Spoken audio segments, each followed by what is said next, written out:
Hey guys, Matt, Cichlid Dojo, back with another video. Today is something a little different again. I'm visiting a good friend of mine, a buddy, and his fish room. We're calling him Mike Cichlids. You know, it's not his official name, but I thought I'd give him that for him. Just to give a little background on him before we get into the fish, which you can already see some really nice Geophagus being shown right now. You know, Mike's kind of kept some fish on and off for his whole life, I believe. Not too big of tanks, and I don't think he's kept cichlids in the past. About a year ago, a little bit over, you know, Mike would always come over and see my garage filled with tanks, and you know, in the beginning it was kind of like, oh my gosh, how do you maintain all this? Looks hectic.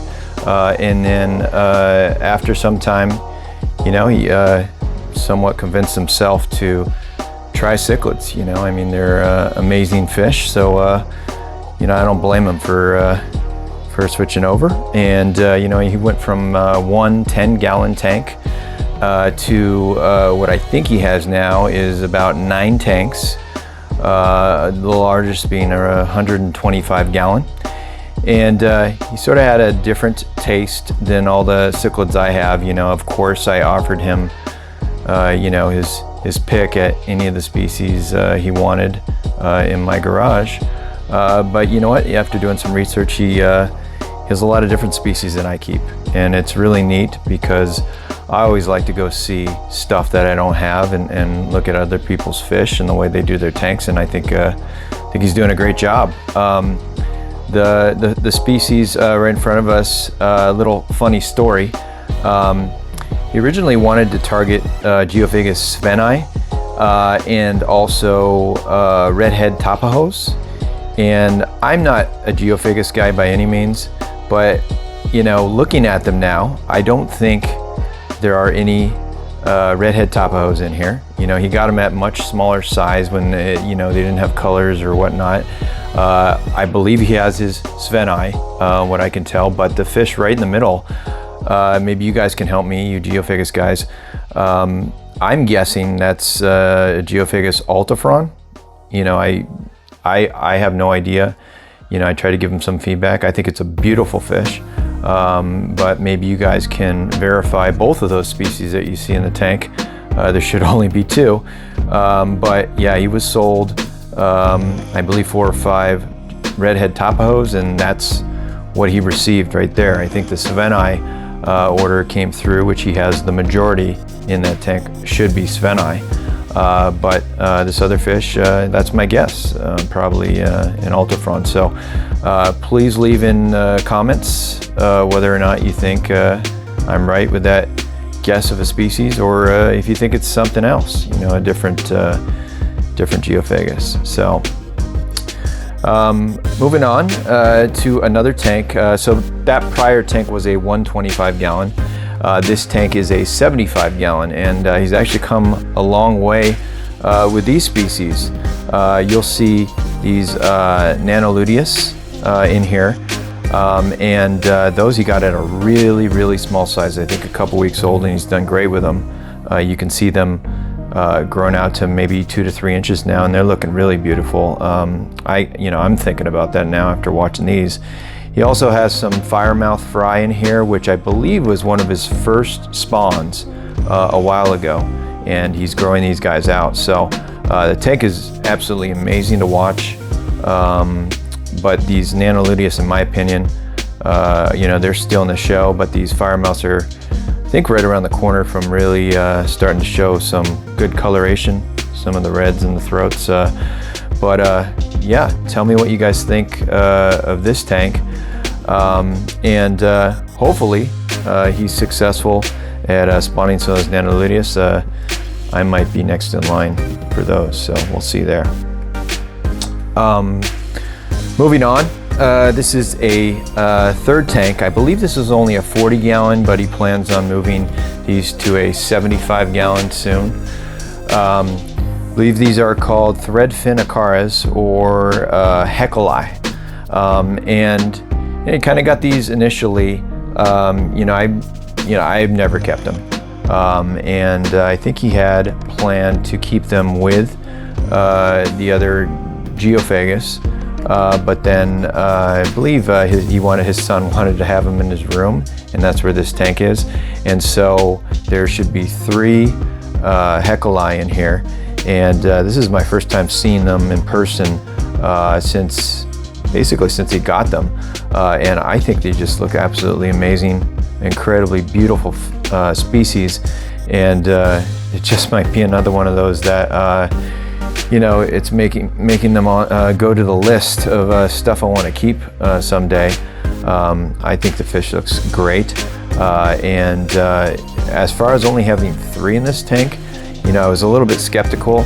I give him some advice based on the species that I keep, which are very aggressive. And these 3 seem so far to be doing really well. He's wondering sex-wise what they might be, and I don't know if there's any way to tell sex based on just looks and not venting or not seeing some pairing action and spawning. So I have no idea with these 3. However, they're not aggressive towards each other really at all. So any of you Threadfin acara Hecali guys out there, I really appreciate some comments. Mike's definitely gonna be keep an eye on this video to see what your feedback might be. But regardless of having different sexes, I think they look great. I think when he plans on moving them to a 75-gallon tank, he may add 2 or 3 more and try to get that that little group. So really nice species, nice fish he's got there. Immediately down below that tank, I believe this is a 30-gallon, 29 or 30, and this was basically his second species. He was able to successfully spawn and has successfully done that countless times now. If anybody knows what they are Honduran red points, but I believe they are very prolific spawners, and Mike's done a great job with them. And you can see this is the original group. And he also got them from another buddy of mine, same as the Nano luteus, my buddy Ken. And he started with those at a smaller size, not as small as the Nano luteus. And I think they're looking really good.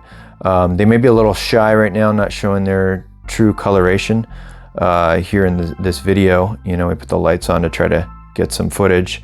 But apparently the spawning happens around the clock.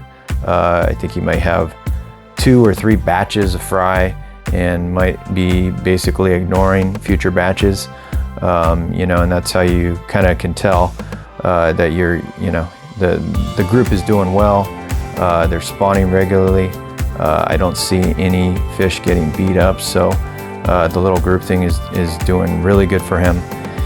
And I enjoy watching these very cool species. I think I've kept them once myself in the past, and I loved them. I thought they were really pretty, and they stay small, which is another plus. Everyone who keeps those larger species, that the size of the tank, and then once you get bigger, you can't do the group thing, or it's much harder. That ends up being tough. So I think they're doing really good. And I have I think about 3 more minutes of footage. We'll go back to various tanks, and I think he's even doing some feeding right now. And near maybe next video, I think there's going to be some feeding as we get into it right now. There's going to be some feeding with the Geophagus. You can see, talking about a little more before I go here, guys, you can see, I think, clearly a difference between those phenni, which maybe on the cheek, you see more gray or blue coloration, but on the bodies and definitely the underside and the cheek, you could see the other maybe 4 of them showing a lot more yellow coloration. I'm sure there's a lot more to it than that. This is coming from a guy who's never kept either of the 2 species, but please feel free to give me your feedback here. Mike is gonna, you know, probably looking at the comments here, and he wants to know as well. You know, and he's also looking to spawn them someday. So if you have any tips, please leave them in the comments. And hope you guys like the little hobbyist fish room update. Hopefully I can get around to more of my friends or whoever in the area, you know, I can get out to and do some more videos like this if you guys enjoy it. But if not, then yeah, we'll see you next time, guys. Take care now. Bye.